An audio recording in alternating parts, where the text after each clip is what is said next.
Hats off to entrepreneurs. You bring value to our community by creating jobs and building wealth. Aspire Enterprise of Florida is your premier one-stop resource for strategic business coaching, business trainings, and business services. Our elite team of business professionals have over 30 years of expertise to serve small business owners, not-for-profit organizations, and individuals. Aspire Enterprise, where your needs are our priority. Reputation is based on what others think or believe about you. Our character is who we truly are, and the moral fiber that guides us. Our city has a reputation, and we need to elevate to the higher standard. I decided to run for mayor to see the city thrive. To its potential, together we can make it a better community. I am promoting sustainable growth in infrastructure and development in our beautiful city. By promoting and encouraging investors and corporations to ultimately develop our vast area of open land to increase our tax revenue, to develop, expand, and beautify our bayfront area, downtown Palm Bay, to encourage investors to come in and increase our tax revenue. This increased revenue funding will provide job opportunities for the workforce in Palm Bay, enforce public safety by having a better budget for our police and fire department, modern parks, and provide better lighting for the youth in recreational areas, promote formal restaurant and nightlife to encourage residents of Palm Bay and visitors to spend more time in our city, provide better roads for rural Palm Bay and maintain current roads, provide new street lights for safety and peace of mind, to protect the health and welfare of our citizens and protect the environment. In these uncertain times, leading requires building alliances while at the same time diminishing conflict. Leader create conditions where people can choose new opportunities and new options. We can't make people change, but we can create an environment where they choose to. If elected mayor, I would like to donate my salary to the city budget for worthy causes. Our community needs an honest voice for the people to trust. I am Alfred Ramsey Agari, and I am running for mayor of the city of Palm Bay. We need judges who work hard, have experience, integrity, and proven service to our community. Donna Gerner was born and raised in Jacksonville, Florida, and got through college and law school at the University of Florida with scholarships and part-time jobs. Donna chose to make our community her home and began serving us in 1995 when she joined the state attorney's office prosecuting crimes for more than a decade, helping to keep our families and our community safe. Donna Gerner opened her own office in Altamont Springs in 2007 where she fought for people just like you in civil and criminal cases. She helped families keep their homes during the 2008 foreclosure crisis and has recovered more than $250,000 for families in personal injury cases. She has defended criminal cases and represented juveniles. She was also a certified family mediator and knows how to address divorces, child custody, child support, time sharing, and alimony issues. Donna Gerner has tried hundreds of cases before judges and juries across Central Florida and has been awarded for her outstanding trial skills. She is board certified in criminal trial law and is one of only 443 attorneys in the state of Florida who hold this distinction. This vast experience places Donna Gerner in the unique position of having litigated a wide array of legal issues on both sides of the courtroom. She knows how to balance the law on an individual basis with no bias or assumptions. She has also been a volunteer for Teen Court and has been recognized for her pro bono service to our community. Donna Gerner believes in equal justice under the law, and her service to our community over the last 24 years proves it. Donna Gerner has the qualities and experience to be our next circuit court judge. Hi, my name's Donna Gerner, and I approve this message.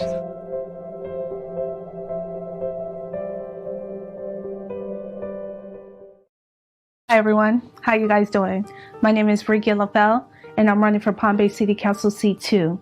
I'm running to rebuild the trust between Palm Bay resident and city government, not tax our resident out of their home honoring the promise that the city made to firefighters and police officers, creating a fully functioning city government. And I'm asking for you on August 18, 2020, vote for Brikia LaFell for Palm Bay City Council Seat 2 because I am the change.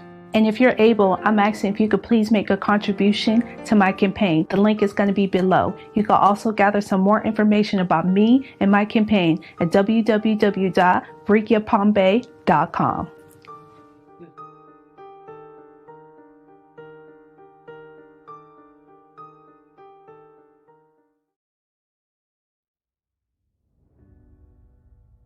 Hi, Palm Bay. I'm Ron Medina, your candidate for mayor. With your support, when elected, we will immediately move forward to take the necessary actions to restore transparency, to restore accountability, responsibility, and the respect of our beloved city. It's evident through recent audit findings and oversights meeting in Tallahassee that our city has engaged in financial decisions that clearly have put our citizens and our financial stability at risk. The headlines of our city once promoted a city that cares, finalists for a City of the Year, and a community with a great future.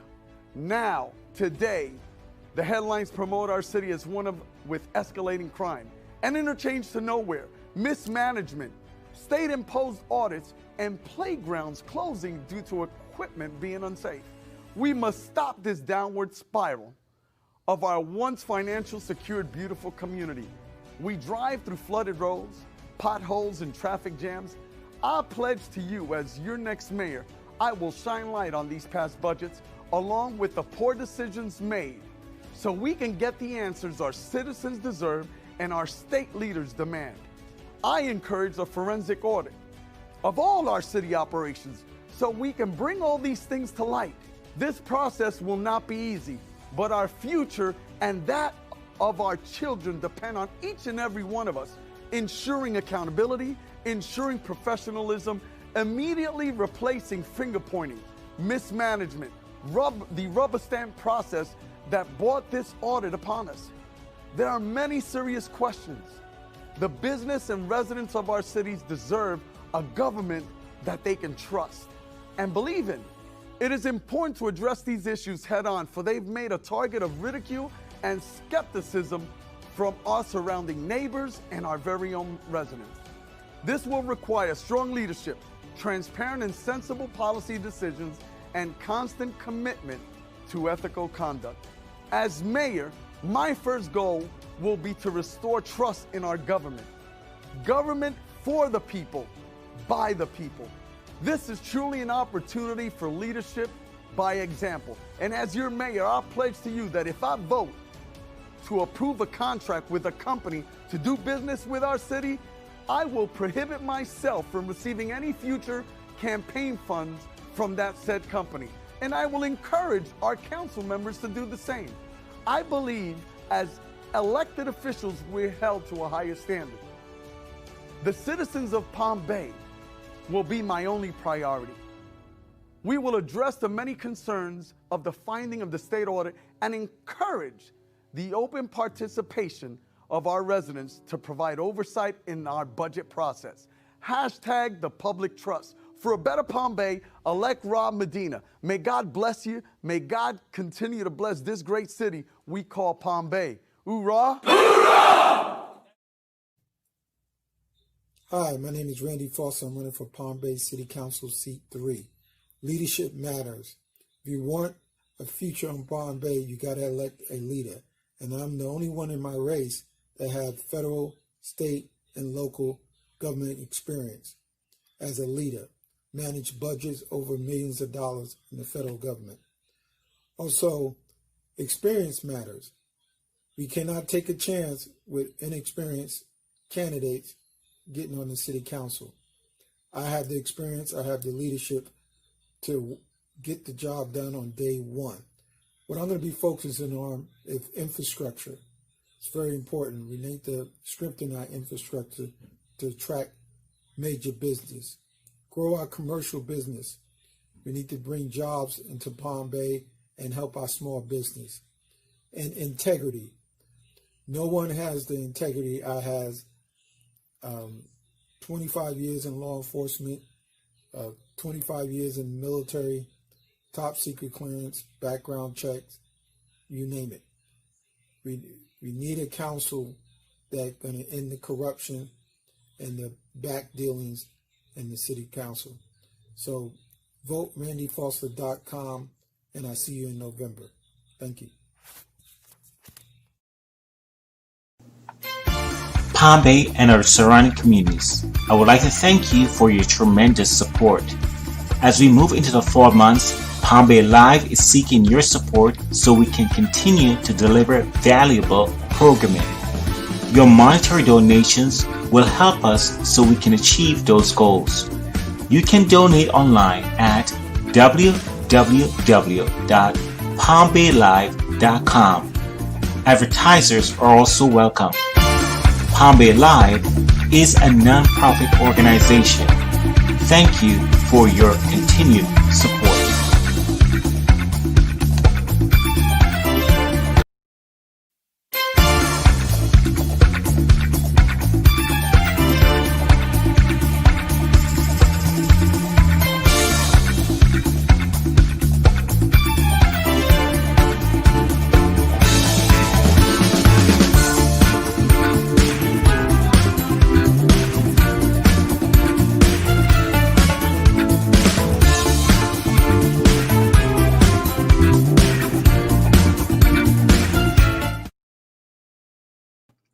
Good evening, Palm Bay, and welcome to another edition of Palm Bay Live. And this evening, I want to get started by saying we're going to be doing a forum on racial equality in policy. And we're going to be having a diverse group of opinions from different backgrounds for individuals. We will not be taking or entertaining questions tonight. The questions were already prepared, so we will not be taking questions tonight. This topic is going to be based on the candidacy of Phillip Snyder, who is running for District 17 Senate seat for the Florida District 17. And Phillip, you're going to have to unmute your mic here so we can get started. Welcome to the program, sir. Thank you so much for having me, Kevin. Okay, great. And so you want to introduce yourself and let the audience know who you are and why you're doing this. Yeah, so as Kevin already introduced me, my name is Phillip Snyder. I'm running for the Florida State Senate, District 17. And I'm really excited to talk about in this this tumultuous time as it deals with racial inequality in our nation. We're finally at a place where we're ready to engage in that conversation. And I think we need to engage a little bit deeper and talk about how do we address some of the racial inequalities using policy. And I think sometimes there is the impression that perhaps policy isn't important in addressing the hearts and minds of people. And that's something I want to kind of engage in and discuss tonight and see, the civil rights movement ended in the Civil Rights Act of 1964. Is there legislation that this movement should end in? And what does it look like at the local level, the state level, and maybe even beyond that? Okay, great. Awesome. So what we're going to do is I'm going to open up the conversation here. And then we're going to bring the candidates, the plan. I'm used to saying that after 3 months of doing this, right? We're going to bring up the panelists onto the live here in a second. But here's my opening statement. The route to achieving equity will not be accomplished through treating everyone equally. It will be achieved by treating everyone just according to their circumstances. That statement was delivered by Paula Dressel from the Race Matters Institute. The issue of race is not a new one for the United States. However, with the recent deaths of Gregory Edwards, George Floyd, Ahmaud Arbery, Breonna Taylor, and countless others, is an issue that is on the forefront of our collective conscience. As we see a rise in demonstrations and riots and increased tensions between citizens and law enforcement, the need for leaders who are proactively engaged in addressing race is critical. These deaths are not isolated incidents. They are part of the larger issue of institutionalized racism, which is deeply embedded in our culture and reflected in policies which dictate how and where resources are distributed. And how we and how and where police operate, and how and where children go to school, and more. At the very heart of it, this is an issue of mindset, the deep-seated beliefs that live in the hearts of our citizens and our country. Change will start by shifting the hearts and minds and challenging assumptions. Without conscious awareness of what is driving our decisions, our biases will still be reflected in the policies we create and the ways we distribute resources, power, and opportunities. And that's my open dialogue for this. And again, this topic is one of Mr. Snyder's, and he is going to be driving some of the questions on while we go through this tonight. And again, we will not be entertaining questions. He is here to listen, get viewpoints from these panelists as he go about his candidacy.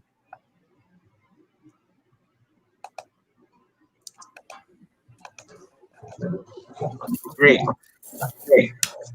Awesome. So we have everyone online, and we want to go around the room real fast and introduce yourself. Some of us know who each other is, so we're going to start with Mr. Johnson, Kenny Johnson. Good evening, everybody. Kenny Johnson, Deputy Mayor of City of Palm Bay. Thank you for having me, Kevin and Phillip. Great. Mr. Foster. Good evening, everybody. My name is Randy Foster. I'm a candidate for Palm Bay City Council, also president of Foster Expert, law enforcement expert consultant. Edmond. Good evening. Alton Edmond, attorney, business owner, and candidate for Brevard County Sheriff. Thank you so much for having me. Okay. Bishop Gordon. Hello, my name is Bishop Jacquelyn Gordon. I am the senior pastor of New Shiloh Christian Center, which is located here in the city of Melbourne. And also I'm the president of the Pushback Coalition as well. Thank you for having me. Okay, awesome. So I'm going to have Mr. Snyder start his line of questioning. I'm going to remove myself from the screen, and so he can begin the conversation. Sounds good. And let me just first say I am so excited to have you all here. I think there's no better group of people to talk through the issues here with. So I'm just excited. All right. So question one is, how do we change our locality's mindset, and how do we challenge current biases as it pertains to race, while still cultivating diversity and sensitivity awareness at the local government level? And Kenny, I'd love to start with you. Oh, thank you for the question. So how do you change the bias? So first and foremost, it's when it comes to a lot of, you see the racism and things going on in our nation, I wouldn't say it's mostly a policy problem. I would say it's more of a people problem. And the way you change that is by having a dialogue such as this. I love the panel we have here, but it'll be great to have somebody who is a strong support of the Confederate flag, or or somebody who thinks differently. That's really how you break down barriers, and that's how you can have that conversation that's much needed. When you speak with like-minded individuals, you're going to have like-minded solutions. But when you go against the grain, then that's when you really get down to the root of what's going on. That's how Dr. King did it. He had to march to get into the White House. But once he got into the White House, that's where those uncomfortable conversations occurred. And that's where, it was a compromise. Neither party got exactly what they wanted, but it was a compromise, but it was progress. So that's how you really, I believe it's how you find progress and break down those barriers, is by having those uncomfortable conversations with people who don't think like you, look like you, or live like you. So. Okay. That's all. Thank you. Randy Foster, what about you? That's, I agree with everything that Mr. Johnson said, but I also believe that a lack of understanding. We all have biases because we lack knowledge of individuals and culture and relationship. This reminds me of when I was a young soldier in the United States Army, and I went over to Korea. I was in South Korea. Never left the United States in my life. Went to South Korea, and I integrated on my off-duty time with the Koreans, the South Koreans. And I went deep in South Korea with South Korean soldiers called Katutsas. And some of the South Koreans that I met never met a black person in their life. The only opinion of a black person was on television. And black people are not treated fairly in Hollywood.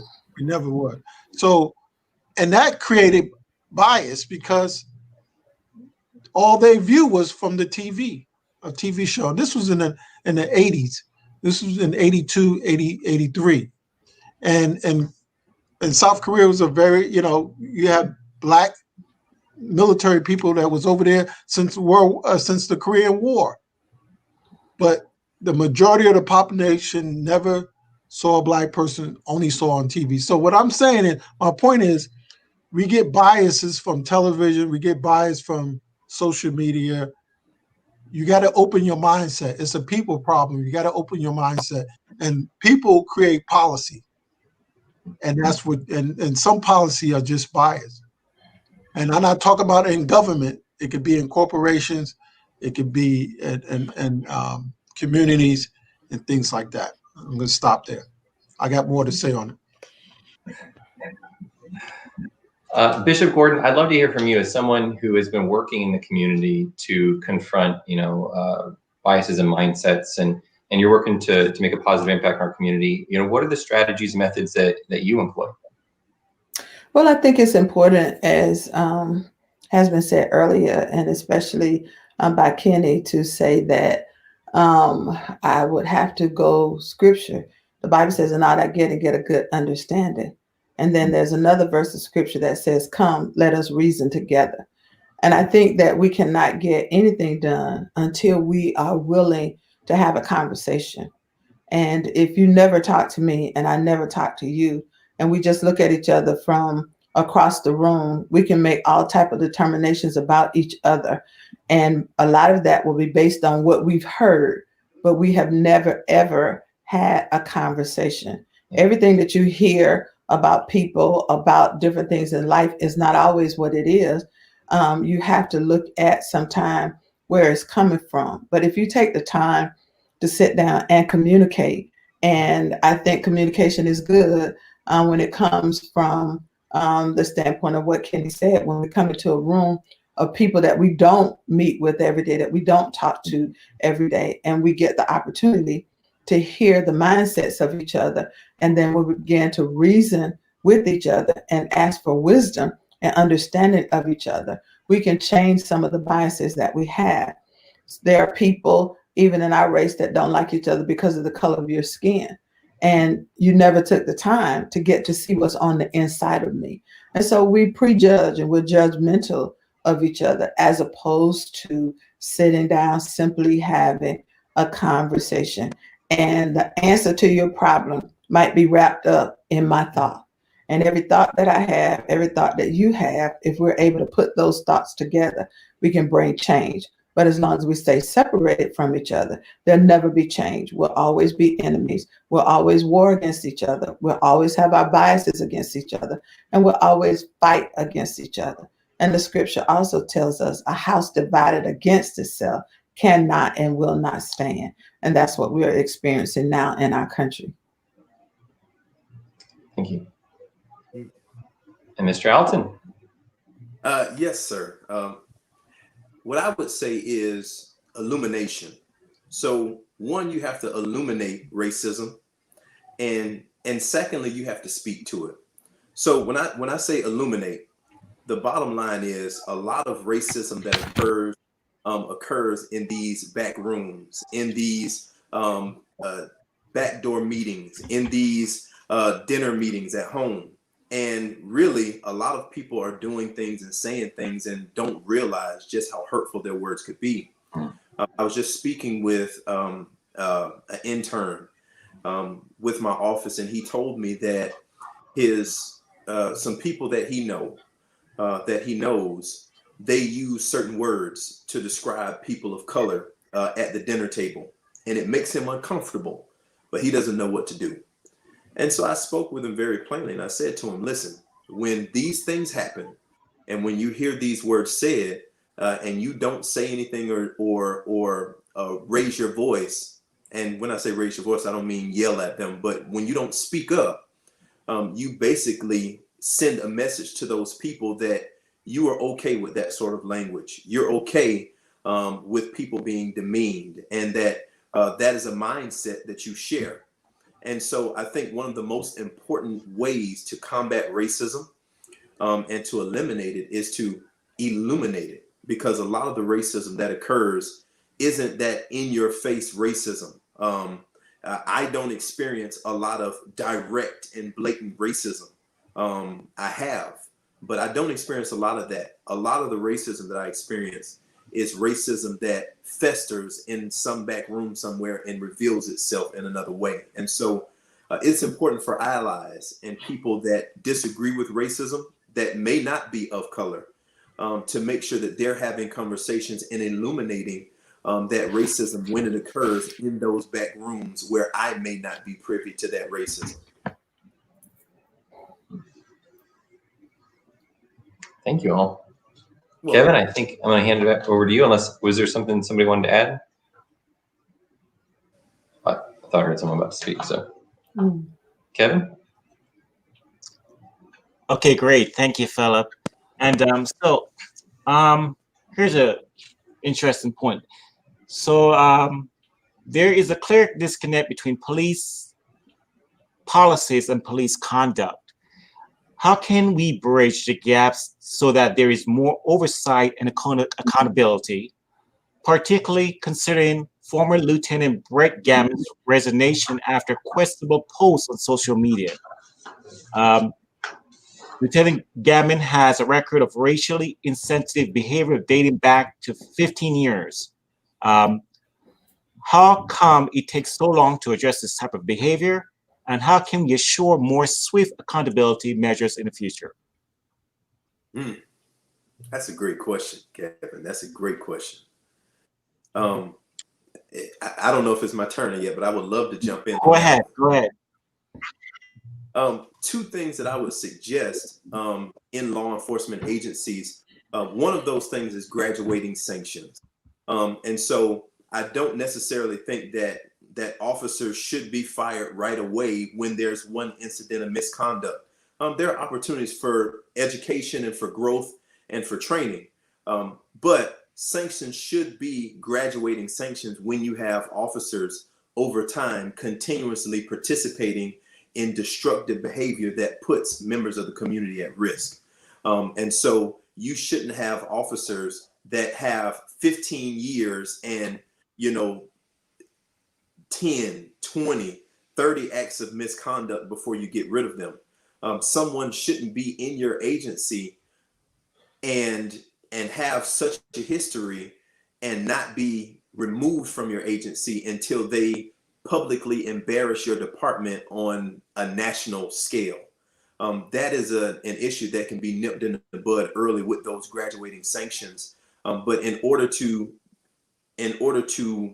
enforce graduating sanctions, you have to have leadership that frown upon things like that and that don't support things like that. And then secondly, what I would say is a duty to intervene. It's something that's very important. And that's something that is rolled into a lot of policies in law enforcement agencies around the country, but that isn't enforced. And so when you have a situation like Chauvin in Minnesota and Gregory Edwards, no, I'm sorry. When you have George Floyd and what happened to him, the situation is basically you have an officer participating in misconduct and you have other officers on standby that are watching this conduct happen and doing nothing about it. When you enforce a true duty to intervene, then there are penalties not only for Chauvin, but there are penalties within the department to address the officers that stand by and watch someone violate their department policy, violate a person's constitutional rights, and that put the safety of the community at risk. And when you sit around and watch something like that and you do nothing to intervene, there should be consequences for you as well. And so a duty to intervene is something that can basically break down some of that disconnect between good officers that want to intervene and that feel stuck and feel trapped, and don't really feel like they have the option to intervene because of that thin blue line that they worry about crossing. But when you have officers that enforce the duty to intervene and make sure that officers hold each other accountable, then I think that you can really have some lessening of that sort of behavior. Okay, great. How about Mr. Foster? I figure you called me on this question. Hey, with my background, 5 years as a local police officer and 25 years as a federal officer, law enforcement, I wouldn't stand for it. When I saw somebody do something, you're not going to get me sued or fired because of your actions. And when I was in the management, it didn't happen on my watch. Or I would have got rid of him. I would have wrote him up and got rid of him, or had it. Now, I did internal investigations. But let me go back to the question, because this is a very sensitive question, especially in the business that I do. I agree with Mr. Edmond, the last part, what he said. Failure to supervise. That's what needs to happen. The supervisors, when an officer do something wrong, the supervisor needs to correct it and come in and stop it. And that's not happening. And that's throughout the country, whether it's state, local, or federal, or county. That's happening throughout the country. 99% of the officers, and I like to believe, and I do believe, are not racially motivated. Okay, but there's some that are. I'm going to be honest with you. There's some that are, and I face discrimination in law enforcement myself. There's some that are, but the management, from the chief, sheriff, lieutenants, don't take action because of that thin blue line. And just call it like I see it, because of that thin blue line. And other officers don't want to get involved when another officer is creating a problem or violating somebody, right, or assault somebody, or doing violating policies. They turn a blind eye or turn away. I never was like that. So what's the solution? It's holding people accountable for their action. And if you gotta fire them, take away their 401k, allow them to be sued, not the department, allow somebody to go after them personally, this will stop. This will stop in a heartbeat. No one likes to lose their pension or their home because of stupidity that they did on the street. So as a law enforcement consultant and expert witness, I deal with this every day. And this is my business. I represent officers and I represent cities. I represent cities and I represent individuals, mostly individuals who's been assaulted or their constitutional rights been violated. And I'm not going to go into any of my stories, but the state of policing right now could keep me employed till I'm 99 years old right now with this police brutality. And this hurts me. I wish I'd be out of business. I wish all of this would go away and I could get out of business. But I cannot sit idly by and allow law enforcement to become under the bad light and and sit by and let people's constitutional rights be violated.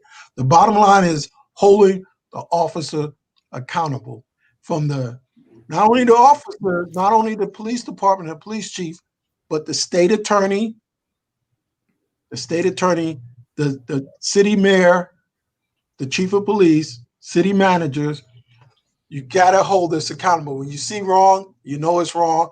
It shouldn't take weeks.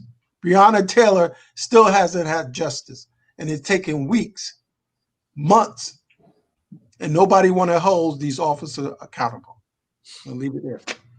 Okay, for those who are just joining us, I'm just want to opine. This is a event is put on by Mr. Snyder, and Palm Bay Live is the host of this event, and he's running for District 17, the Florida Senate seat. So this is not just a Palm Bay event. This is a Brevard County event. So this is a county-wide event. So please hold your comments towards that. And so we'll go to Bishop Gordon on this question. Well, I think earlier, Mr. Edmond said illumination. And I think that it's important that when things like this happen, they do need to be illuminated and they need to be brought to the attention of everyone. Exposure can bring about change, and exposure is definitely necessary for things to happen. I'll go back to, I think, what has been said previously. Accountability is so important. And we must hold those who are in management or upper management. We must hold them accountable for the job titles and job descriptions that they hold. And when we don't hold them accountable and cause them to take the necessary actions that need to be taken, we experience things of this nature. And one of the things that we find out that if, we let things go for so long, eventually stuff is going to come out. And then once it happens, what do we do? I always like to take the line of reasoning from that works for me is I always try to be ahead of the thing before it happened. I always try to think in advance, what if, and try to put something in place that in the event that it does, because you can't determine the thoughts of people. You don't know their mindsets and you don't know their hearts. No matter how careful you try to be, you're not going to stop everybody from having an opinion. You're not going to stop people from being racist, because the bottom line is racist is the heart, is what's really on the inside of a person. Until the inside of a person change, you're going to find people in upper management, lower management, people on the department, people who you think are there to protect you. They have their own ideas. And so I think it's important going back, as I've said from the beginning, of pushback, you got to have conversations. I go back to what Kenny said earlier. I've joined a group called the Interfaith Group. And when I joined that group, when we started pushback, we have pastors, we have civic leaders, and we have others, Mom Demand Actions, that make up our group, Provide Job Source, people who've come together for this common cause. And what we have found out is that we have come together under one guideline, is that we want to see change happen. And in order to do that, you got to get people that don't think like you think, that they're not where you are. Our people come from all over. And so we've had conversations to really get to the heart of the matter. And until the heart is exposed, I don't care if you have a badge, I don't care if you have a gun, I don't care if you hold the highest office, your heart is who you are. And we have empowered and we have employed people to represent us, and we don't look at the heart. Things don't just happen. They're there. That's what's on the inside of you. The scripture says it's not what goes into a man that defiles him, it's what comes out of him.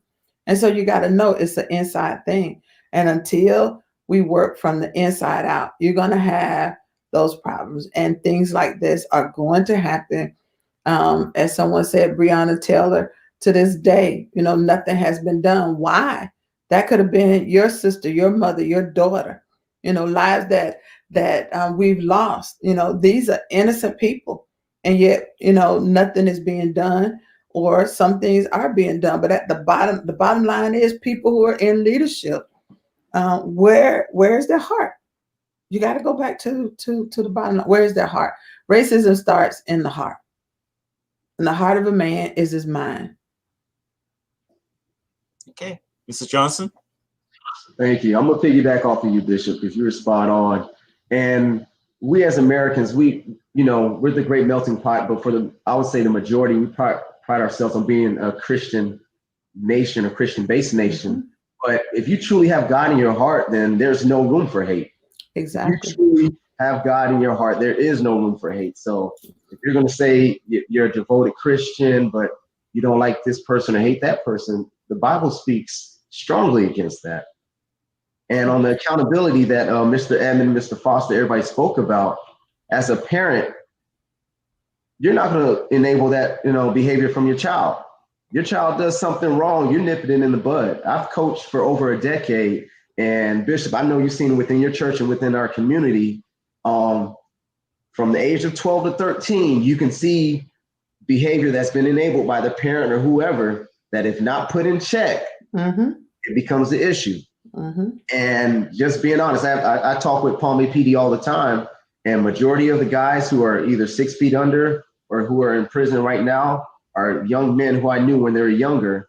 And like, it takes a village. It takes a village, and one person can only do so much. But I saw the increase in what was going on. First, it was, breaking into cars, and then it was, mm-hmm. Robbery by, with a gun, and it just kept getting worse. So if this isn't checked in the beginning, you're going to see it escalate. And that goes for everybody. That goes for police departments. That goes for our own community, which is the whole point of the Pushback Coalition, to make sure we're policing our own communities as well, because it takes a village. It does. So I agree with you, Ken. It does take a village. And I think so many times, and this is just my personal opinion that don't make it right. It's just a Jackie Gordon thing. But I just feel so many times we are ready to jump on other people's downfalls. You got to take a look at yourself too. Yes, what's going on? What's going on the inside of you? And I say that to say this, to try to make my point. I was dealing with a situation just the other day. I got an email from someone, and the minute that I read that email, I took it personal. And once I took it personal, I immediately started thinking some other things. So I didn't respond back to it on yesterday. I waited. I slept on it. I got up this morning. I went and I did my 3 miles walk. I'm thinking about it. And I said, before I answer this back, let me make sure that I'm clear in my mind. When I read this, how did it make me feel? Am I responding out of my feelings, or am I really looking at this from a business standpoint? So let me put on these two hats. By the end of the day, when I did respond back to that email, I'm so glad that I personally took my personal thoughts out of it, because I wanted to handle that situation from a personal basis, and it would have cost me in the long run. So it goes back to what's on the inside of you. If you're in a position of leadership and stuff is wrong and you won't call it out, what does that say about you? Do you want that on your watch? Things that you can handle, things that you can make change with and in.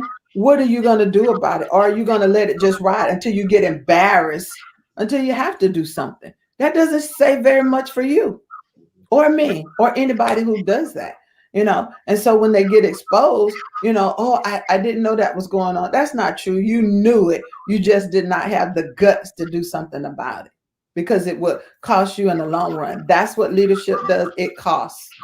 It costs all of us. For every one of us being here tonight, we don't know who's watching us. We don't know how people are taking what we're saying. Some will perceive it as good. Some will perceive it as bad. But at the end of the day, you're here because you felt that you had something to say and you want to make change. That's what it's all about. It's about chance, and it's about standing up for what you believe in. Yes, ma'am. Thank you. All right. Awesome. Can I add something? Go ahead. Let me give you an example. Bias policing.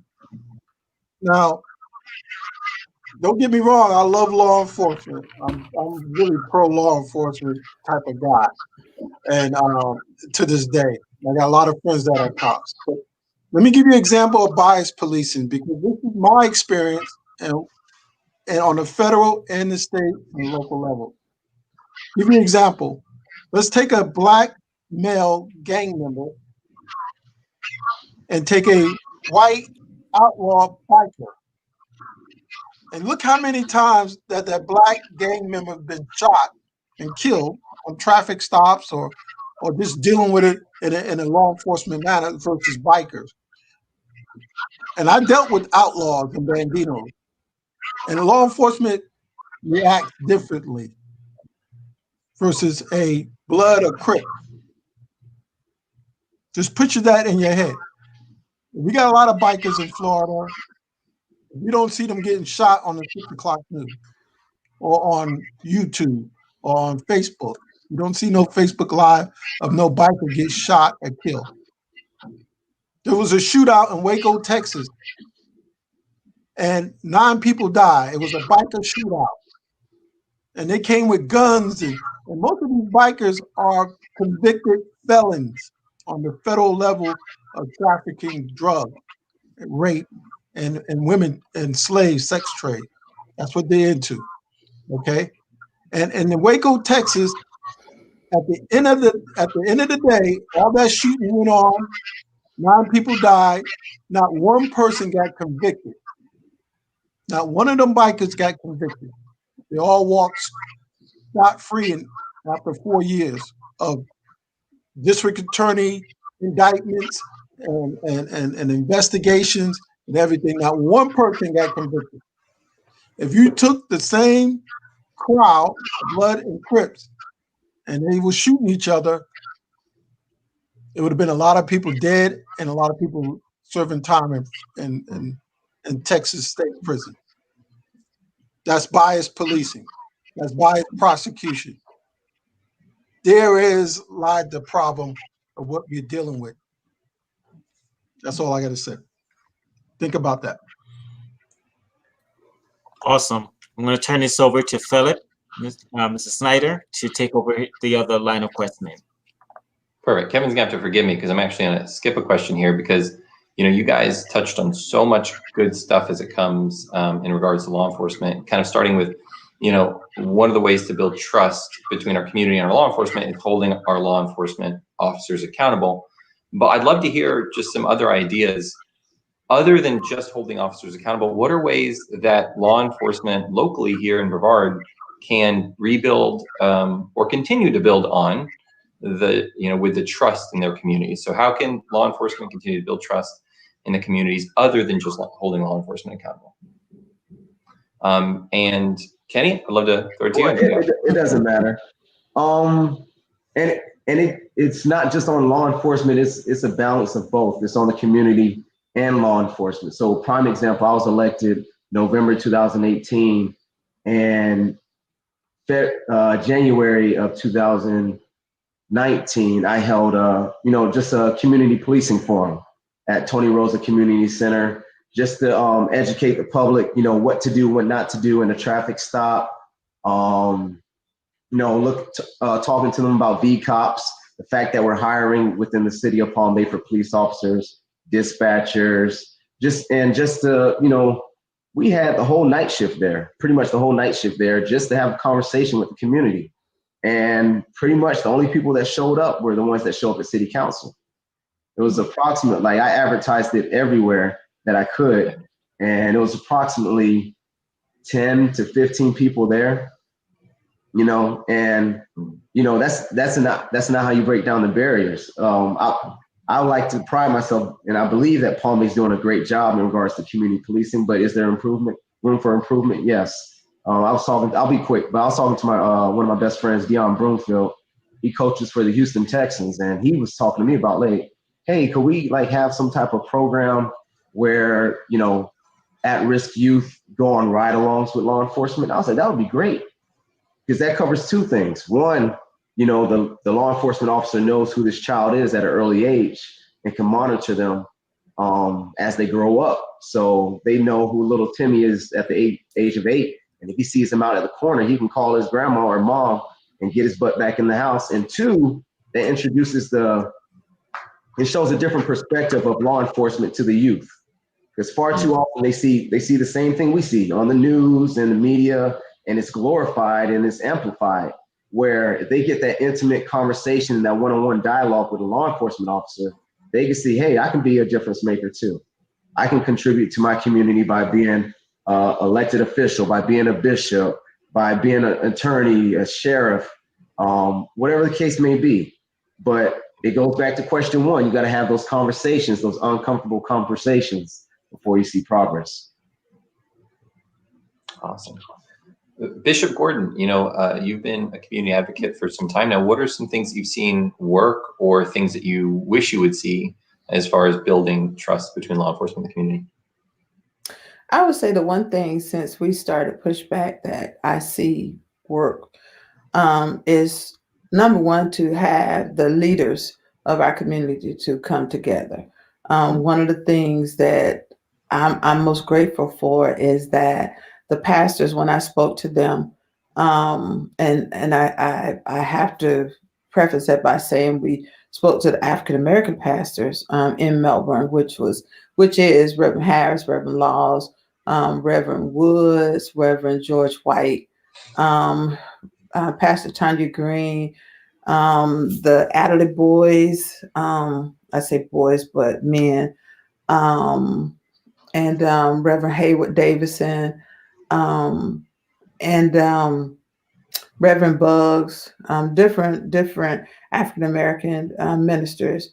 We spoke to them about coming together. And so the one thing that we said at the very outset is, because we all pastor and we pastor people, let's lay our egos at the door. Okay. The one thing that we all have to come together with is that we love Jesus, period. It doesn't matter what denomination you come from. And so that was big for us, because you got Pentecostals, you got evangelicals, you got different groups coming together. Everybody have their own opinion, but if we could agree on one thing and lay the rest of it down, Bishop Merton Clark, when we came together, again, Bishop Merton Clark, who is an assistant to me, when we came together, the first people that I contacted was Bishop Clark and Mr.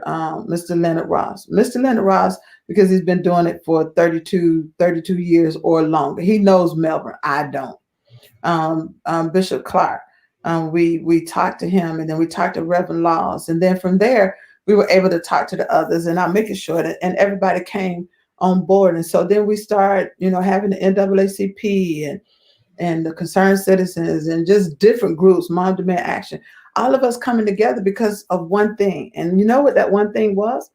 There was a young man who was killed at that time. His mother was a pastor, and she taught at Palm Bay High School. Her son was murdered across the street from Palm Bay High School. And so here it was, we were the clergy. Here's a mom who was clergy. Her son was a star of Palm Bay High School football team, murdered across the street, gun violence. So the other groups came in. And so once we started communicating, we realized that we all was fighting the same problem.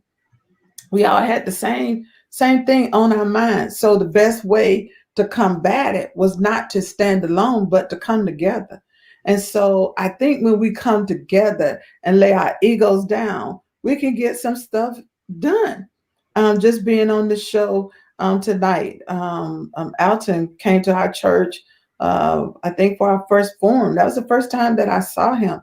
I've heard the name, but I didn't know him. So I got to see who he was. I've heard of Kenny Johnson. When I first saw him, I was like, oh, I remember him. But because we're all doing so many different things and going so many different ways, we don't take that time to communicate and get to know each other. When I was invited and they said Phillip Snyder, I'm like, oh. And so once you start hearing each other out, we can get more done collectively than we can individually. And I think if we would do that, I know you asked me, the question, but I think that's the biggest thing. If you got three people trying to do the same thing and nobody's coming together, it doesn't work. It just does not work. When we had our first meeting, this lady, I never will forget, she sat on the city council for a long time. Miss Betty Moore, she came, I invited her. And she said something to me that I'll never forget as long as I take part in this. And she said, Bishop Gordon, she said, let me tell you something. She said, when you come before a city council, she said, all we want to see is your numbers. I said, ma'am, she said, that's all that's important to us. You can talk all day, but if you cannot galvanize a group and bring us numbers, we don't hear anything that you say. That stuck with me. And so that's what I've tried to do. Get people to come together that we can talk and collectively combat the same thing. We'll see some things change. And as you know, we were able to get, the street change after Dr. Martin Luther King after 32 years. We did it. That's awesome. Thank you, Bishop Gordon. Alton, what would you do other than just holding police officers accountable to rebuild trust between law enforcement and the community, or continue to build on the trust that's there? There are a couple simple ways to continue to build on that trust. One is body cameras. That's something, having that transparency. So body cameras fall under the basic umbrella of transparency. Having transparency in law enforcement agencies is a really easy way to build on trust.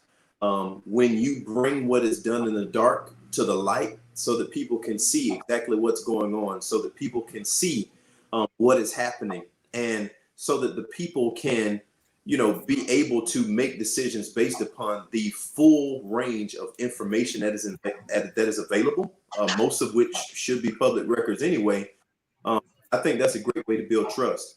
When you can show as law enforcement that we're here to protect you and we have nothing to hide from the taxpayers, I think that's a great way to build trust. And I think that a lot of people in the community, are asking those questions. We have several agencies here in Brevard that don't have body cams, and several of them came to community forums and they answered about why they don't have body cams, and a few are working on getting those body cams. We know that Palm Bay PD is open to body cams, and Deputy Mayor Johnson may very well be voting on such a measure somewhere in the near future. We know that Chief Gillespie out in Melbourne very much wants body cams for Melbourne PD, and that is something that Melbourne City Council may be voting on sometime in the near future. And so the people in the community, many have called for body cams so that there can be more transparency, and so that you can lift the veil and see what's happening. And I think body cameras are going to do two things to rebuild trust.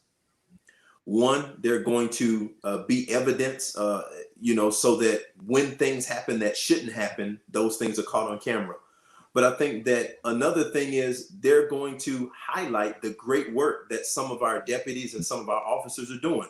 And so there are a lot of officers that are doing great things in the community, and those things will be captured on body cam, just like the bad things will be captured on body cam. And so it's really not all bad. If law enforcement officers and those law enforcement officers that are doing great work to protect the community and to serve the community, if they're out there doing that, those are things that the community will be able to see and appreciate as well, if they want to request the body cam footage and see what's happening. Can I just say this too, based on what he just said? And I don't know how this is going to come across, but all of the police officers are not bad. There are some that are good.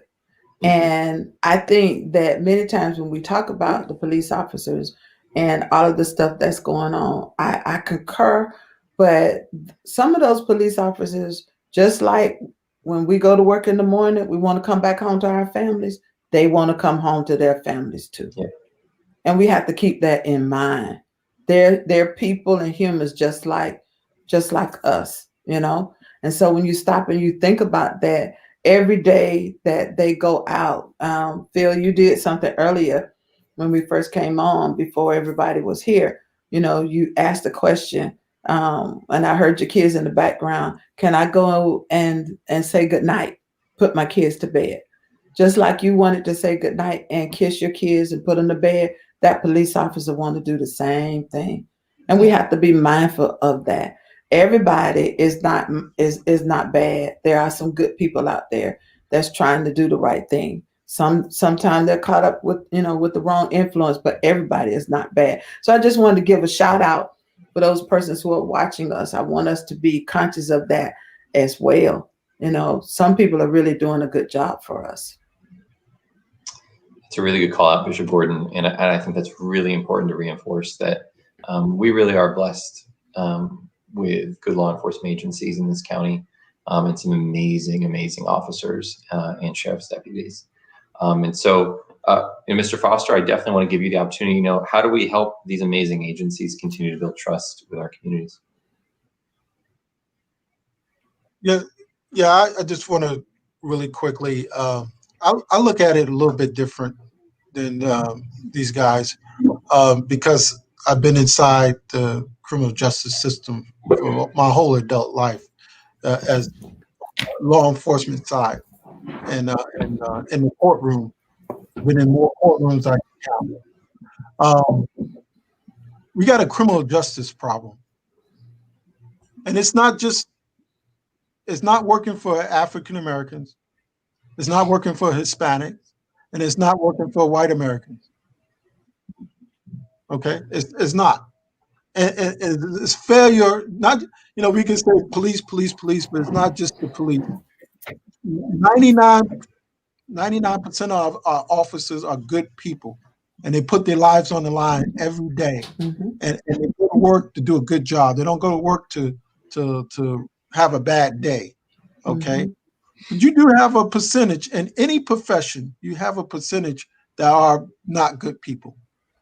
But when that percentage of not good people gets in the criminal justice system, from the prosecutor, from the judge, even the jury, we got some bad juries, and these are citizens that convict people, and they shouldn't be convicted. It's plain and simple. Okay, so it's a criminal justice system, and I want to get to you, Phil, because Philip, because I worked in the Florida juvenile justice system, the worst system in the state of Florida. Florida has failed our juvenile justice system, and we need to do something about it. Okay, and if you want to help the youth that has issues, go to a Florida juvenile detention center and start mentoring them. I did. I worked there. I'd rather deal with hardcore criminals than deal with a disadvantaged youth. They're much tougher to deal with. And I'm just being honest, they're much tougher to deal with, and it takes a lot of work. You can't fix a hardcore criminal, but you can fix a youth. All they want is someone to listen to, and they need guidance. They need guidance. And if you could go in that juvenile justice detention center in Cocoa, and once they leave there, they have a different view or outlet on life, and someone cares about them, because most of them don't either have a mother or a father that are mentoring them, and that's where the problem lies. So we got to fix our Florida juvenile justice, Philip. When you get in the Senate, you gotta put money into that. We gotta stop this selected prosecution. One person. I'm sorry. No, you're right. I'm just going to use that to build into our next question, honestly, and I hope Kevin will forgive me because I'm going a little off script here. But Phil, before you go there, can I just say this? Because I pastor people. I like what Mr. Foster said. However, we talk about the judicial system with the children. I agree and I don't agree. And let me tell you why. The Bible says, train up a child in the way that they should go. When children are not trained, when children come from broken homes and the whole 9 yards, and they have parents that are not trained, this is the process of what you see. We don't need the judicial system to train our children. We need to become responsible for our children ourselves. And that's not an argument. I'm just saying, nobody can raise my kids like I can raise my kids. And what has happened is we've had children having children. They were not trained. And so because they were not trained, the most important thing for them was a pair of Nikes or this, that, and the other. Children learn what they live. And so we got to go back. So many times we want to blame other people for the problem.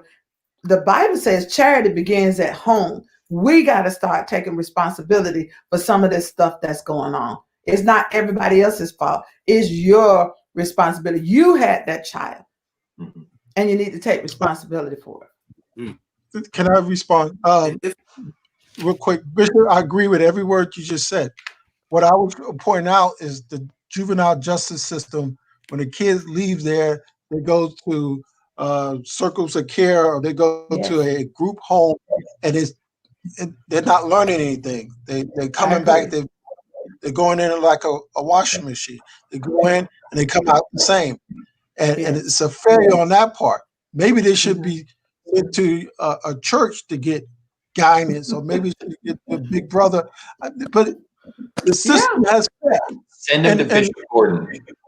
No, I'm not. No, I'm in agreement. I'm in agreement with you, Mr. Foster. I'm in agreement because my daughter is a foster parent, and she is single. Okay, and she took her first child at a very young age, who the mother had about 7 kids, and my daughter took an interest in this child and became a foster parent, and she's had over 100 girls who have gone through her house. This one particular girl that she started out with, nobody in her family had ever graduated high school. She graduated high school and she went to college and got an AS degree.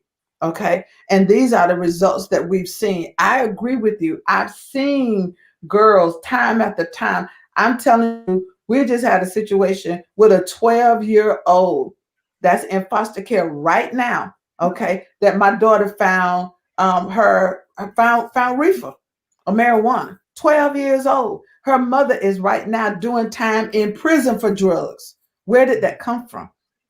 So that's what I'm talking about. I'm not a very good moderator, by the way, everyone. This is kind of a new role for me, so you just have to forgive me. Be gracious with me.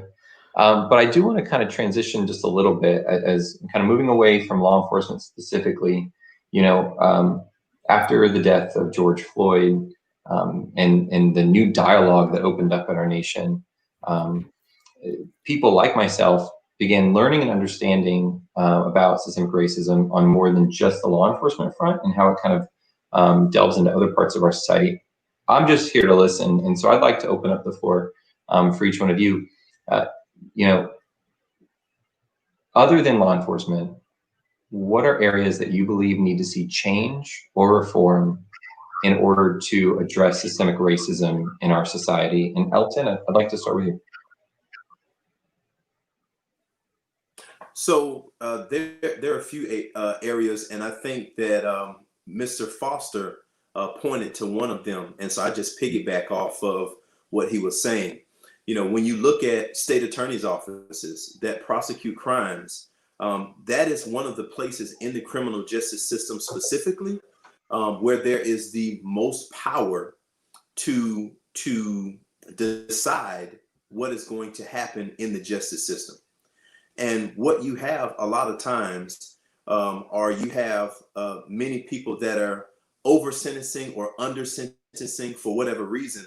And when you see a courtroom process really carried out, oftentimes the state attorneys are really the ones that drive the process. They're the ones that decide which cases that law enforcement bring them that they want to proceed forward and prosecute. They're the ones that decide what charges they want to prosecute if they're going to prosecute. They're the ones that decide if they want to treat a juvenile like an adult and direct file them.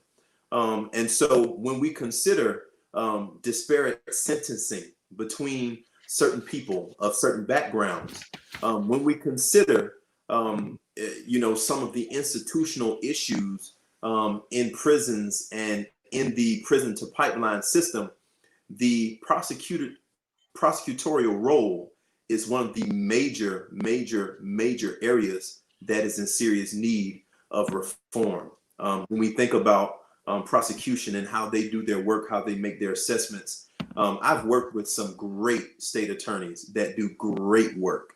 And I've had great appreciation for some of the state attorneys that I've worked across from and tried cases against. And I had some great state attorneys that mentored me when I worked at the state attorney's office over in Orlando. But if you want to talk about reform and systemic racism in an area that could very well need some changes, that's an area that you definitely want to look at. You want to look at the state attorney's offices and the leadership there as well. Thank you, Alton. Does anybody else want to volunteer to go next on that one? Kenny? Yes, and that's why like this election is a very important election. I know everybody's caught up on the presidency, but you see there are 4 judge seats that are up for election. You know, and I think people take it for granted how much power there is in that, because they can decide one sentence for somebody else and another for somebody else on the same crime. It can be 5 years for one person, it can be 10 years for somebody else. So you want to make sure, you know, the process is impartial. And another key factor in that is, you know, even the public defender. A lot of these people who are going up for these cases, they can't afford a regular attorney or a lawyer. So they get the public defender, and 9 times out of 10, they're telling them to take the plea bargain. Where if they actually had good representation and took it to court, then they really could get a fair trial, rather than just taking a plea bargain whether they did it or not. So like really pay attention to who your judge is or who is running for judge in this upcoming election, because that's just as important as the presidency and any other office, city councilman, whatever the case may be. But yeah, criminal justice reform starts also with the people who are in power. And the people who put the people in power are the ones who vote. Simple as that. Well said, Kenny. Well said. I think it's going to be very important that we look at those persons who are going up for judge, because they make the determination over our lives. And that's going to be important. Really look into the background. Why are they running? Do they have a heart for people? How did they get in that position to run? That's important. You need to really look into that. Can I add? Absolutely. You know, I said the Florida juvenile justice system, they really suck. But one tell us how you really feel, Randy. Trust me, I got some stories. You don't want to hear them. But one part of the system that we all have control over, which I would like to see change, is the jury system. Anybody, first you got to register to vote to be on a jury, okay? To get selected to be on a jury. But it should be a mandatory, once you get selected, you should serve. And a jury should be of your peers. Not one color, black or white or Latino. It should be of your peers of the community that you live in. And we need to fix the jury system. I don't think the jury system is lawyers can manipulate it and judges could strike people off it. But we need a jury system that truly represent that person, community, and of his peers. And if we do that, it could negate all these other biases. That's what I believe. Thank you. Phillip, if I may, just a brief moment. I think that I agree 100% with Deputy Mayor Johnson's assessment of the judicial races being of utmost importance. But I want to double down on that state attorney role and its importance. And the reason why is because a lot of people don't realize, but more than 90% of cases resolve with plea bargains. And so the other less than 10% is the part that judges play a part in when someone goes to trial and they're found guilty, the judges control the sentencing then. But the other 90+% of sentences that are handed down to defendants in criminal cases are because a state attorney made an offer of a particular plea deal and someone accepted that offer and took it. And so most of the people that go to prison, most of the people that go to jail, most of the people that are on probation are in that position because of an offer that a state attorney made, and the control that the state attorneys have in the courtroom. And I'm not saying that they're always wrong. Again, there are some great state attorneys that do a great job of assessing a holistic picture of what that person's situation is to determine what a fair punishment is. But we really need to look at that position, because most of the time the state attorneys in the courtroom, they ultimately decide what will happen to a person and not the judge. Now, it's very important that our judges be knowledgeable, that they be fair, that they be impartial, that they have trial experience and understand how the rules of evidence in criminal procedure and civil procedure work. But, you know, when we look at who really has the power and who's driving most of the action in the courtroom in criminal cases, that's primarily the state attorneys. And so I do encourage you very much to look at those offices, and when those offices do come up for re-election, to very closely consider who's running and what their background is.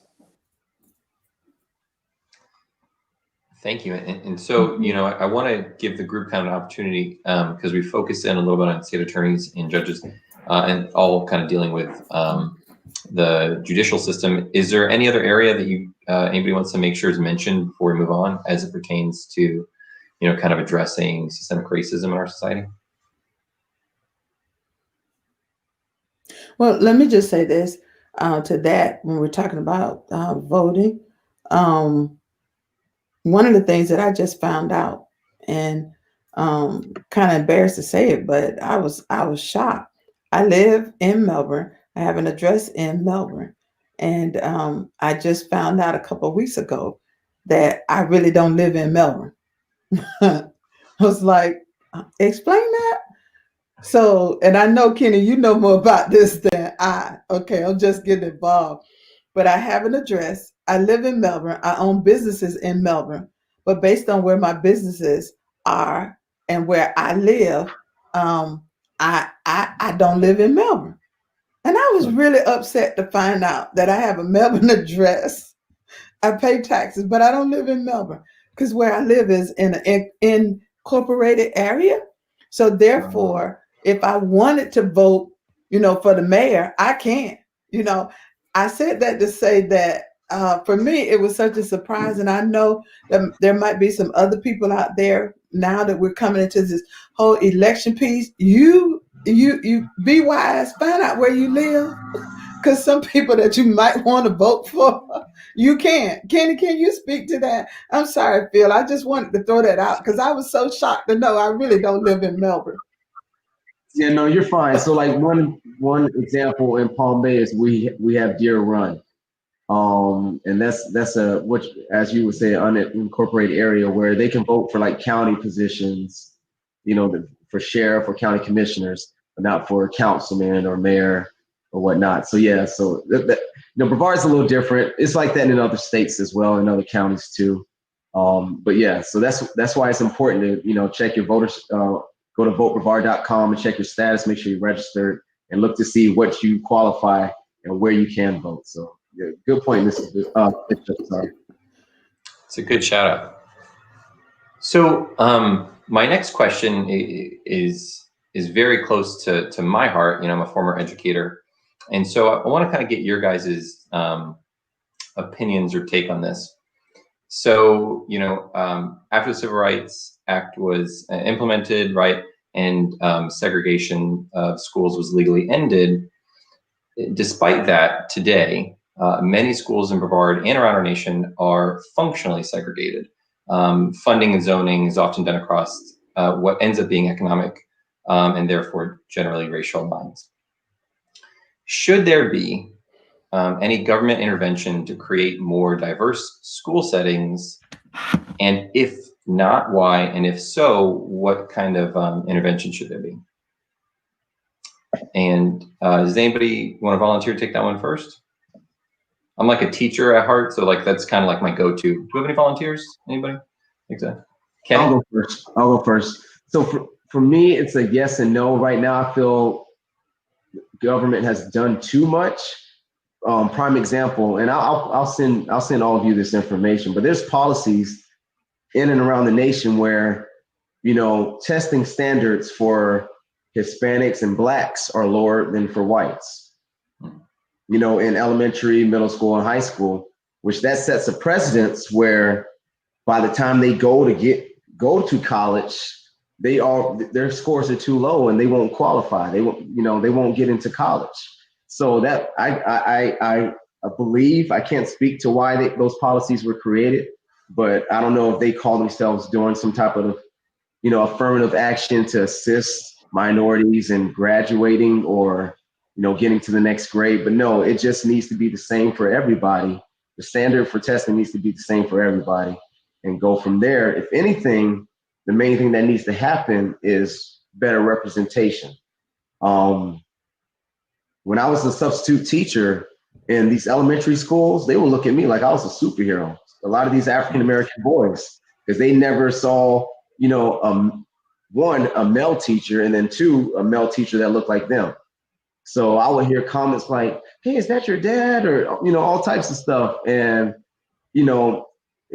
that's where there needs to be diversity. So if anything, I don't think policies or trying to, help one group or another group is the way. I think it's important to have proper representation between teachers and principals, so that way there's more of a correlation. And like I can personally talk about with me coaching, when I talk to a lot of kids and work with them, I can relate with a lot of them on some things, but not all things. I come from a 2-parent home. A lot of the kids I work with come from 1-parent home. But I can talk on some things, I can't talk on others. But having that relationship and that dialogue makes all the difference and can motivate somebody to be better than what they are. So it goes back to what Bishop said, it takes a village, and it starts with the parents. But where the parents are lacking, if you are available to step in and step up, then we should do so as a community. I don't believe as a government, but as a community. Awesome. Thank you, Kenny. Mr. Foster, I'll hand it over to you. Yeah, Brown versus the Board of Education, Dred Scott, we haven't learned. We haven't learned. We haven't learned that education is tied to racism. And government is part of the problem. Racism is part of the problem. And we are schools, we got charter schools and we got public schools, and it be coming back. We're going back in the 50s and the 60s now because it's being racial divided. We're not coming together. We got to come together. We all in the same boat. We all got the same blood. We all got the same God. We got to come together. And the state, sir, you're running for the state senate. Mm-hmm. This is in your wheelhouse. Not so much with the city council or the sheriff, but this is in your wheelhouse. And we have to fund every school the same. And we got to make sure that every student is not left behind. No student is left behind. Every child has the right to a full education. And we got to make sure of that. And I don't care if it's your child or my child, everyone needs the same quality education on the elementary school level, high school level, and college level. This is 2020. We shouldn't, and some of y'all might disagree, we shouldn't have black college or white colleges. We shouldn't have black schools or white schools. We should have one school. We're Americans.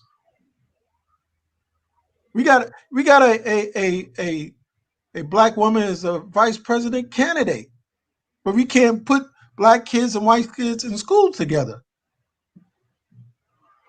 You got minorities on the Supreme Court. a Hispanic woman, Sotomayor, on the Supreme Court.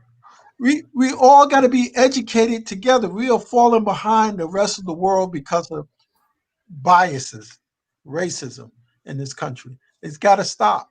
And it starts with education. Brown versus the Board of Education. Most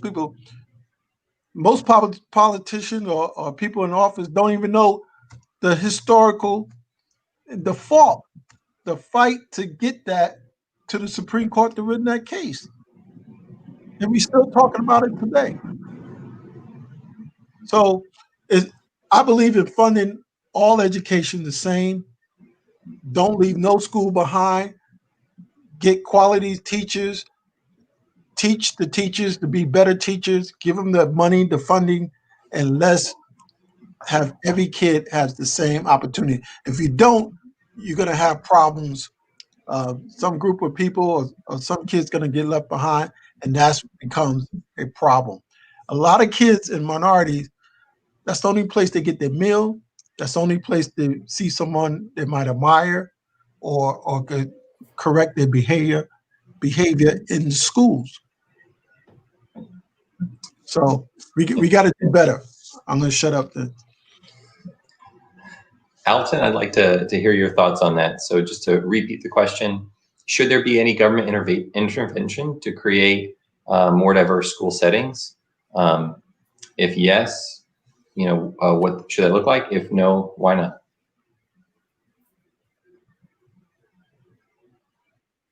I think yes.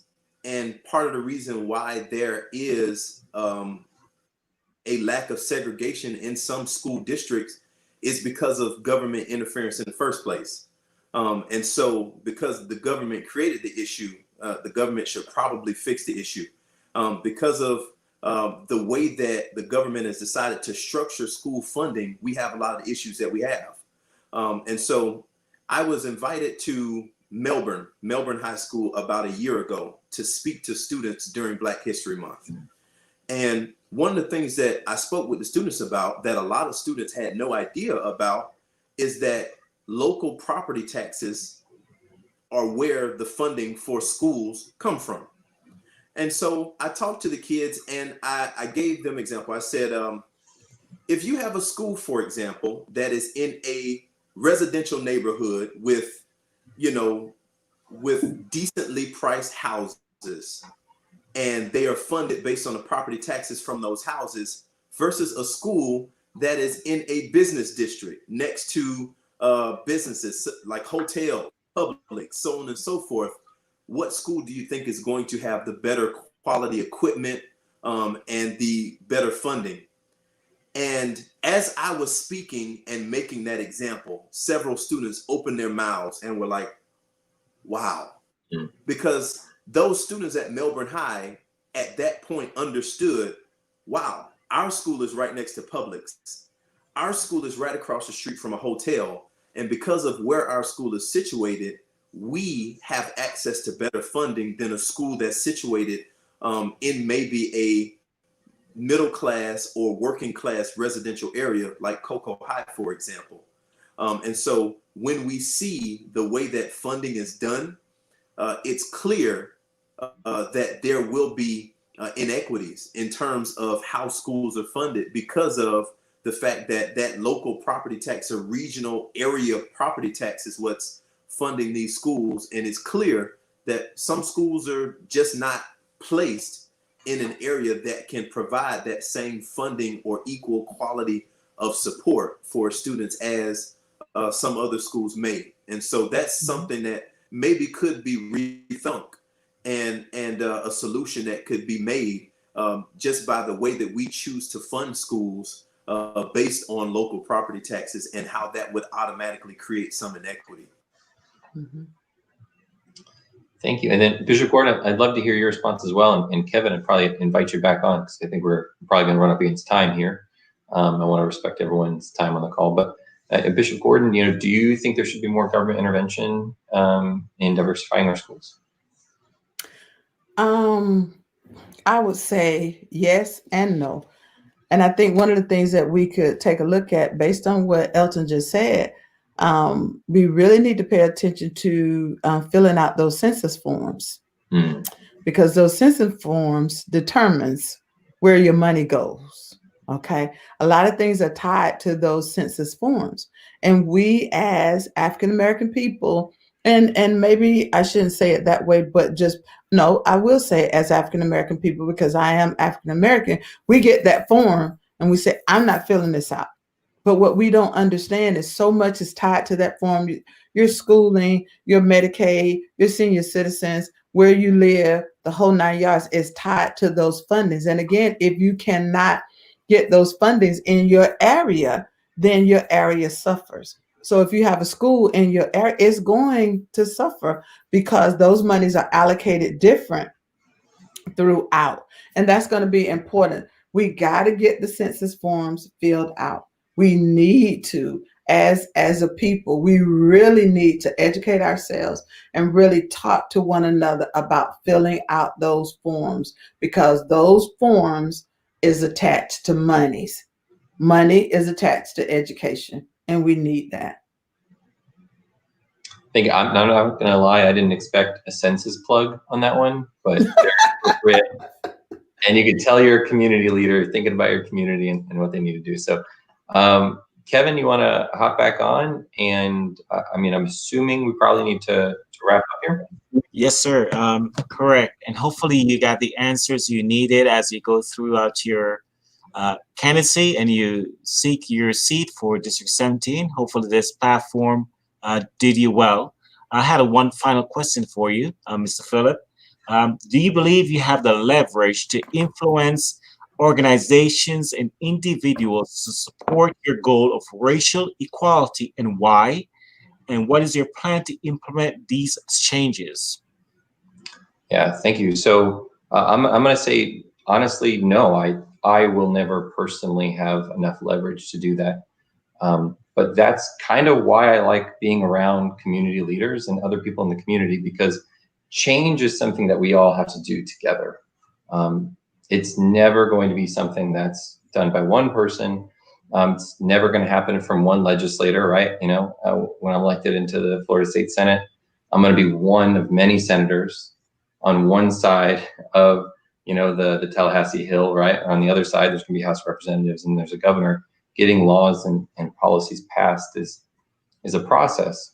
But what I'm excited to do is just to continue the habit of listening, like tonight. And I just want to thank you so much to everyone who's on the call to be a part of this and just to let me pick your brains a little bit and just listen to your hearts, listen to the things you care about so I can learn more. And I'm just excited to just get to know you all a little bit better and understand perspectives that are different than mine. For my perspectives, just for the viewers out there, you can check out my website, snyder2020.org, and you can kind of see the things that we want to do to address systemic racism, but also all the other topics that are incredibly relevant to a seat such as the state Senate. So please check us out. And I'm very easy to reach out to. You can use the contact information at the bottom of the site to ask me any questions you may have. And I think I'll be back with Kevin a few more times before the November 3rd election. So you'll see me here again. Great. Yes, you'll be able to pick apart Mr. Phillip's brains and where he's going with his platform. So Palm Bay and beyond, because this is shared throughout Brevard County. So you understand what took place tonight is the first of many that we're going to be doing. I mean, this probably will be the only panel discussion that we'll have like this. But what I'm attempting to do is each candidate is running for the state seats or local seats.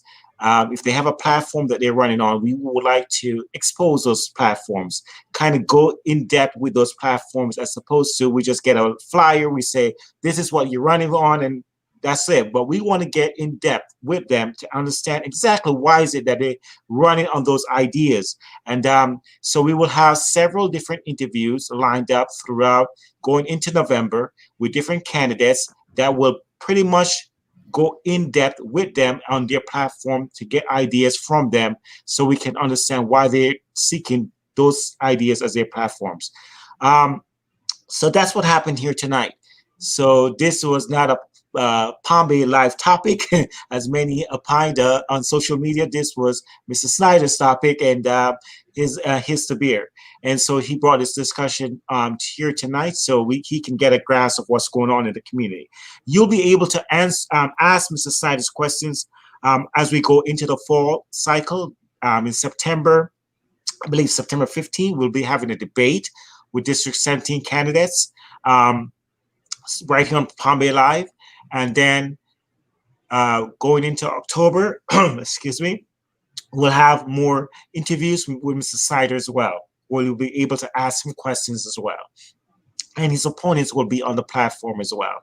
And so you will be able to also pick apart their brains and on the different topics that they're going to be running on as well. So that's the plan, and that's why I did it tonight the way I did it, because I just don't want you guys to just have a flyer in front of you with a bunch of ideas and you don't know what's behind the ideas. I want to expose those ideas so you guys can understand exactly why they're running the way they're running on those ideas. And so again, you'll be able to ask Mr. Snyder questions later this fall, and I know a lot of you have many questions for him, and so stand by for that. That's going to be coming up later this fall. And I thank you guys for tuning in tonight. I thank you for the participants for agreeing to participate in this discussion. Yeah, so we'll be back next week. I believe the 18th, I'll be back live again. We'll be covering the elections, wrapping up the election night coverage, and then we'll have 2 more events in the month of September, and some other interviews are behind the scenes I'm lining up currently to take place with other candidates. So please stay tuned. Please remember to support and like Palm Bay Live. Please remember to go to the website, palmbaylive.com, hit the donation icon in order to support us, because this does not operate on its own. We require funds to operate. We are a nonprofit organization, so all funds are tax deductible. Again, thank you so much, everyone, for participating, and have a pleasant night. God bless. You as well. God bless. Thank you, everyone.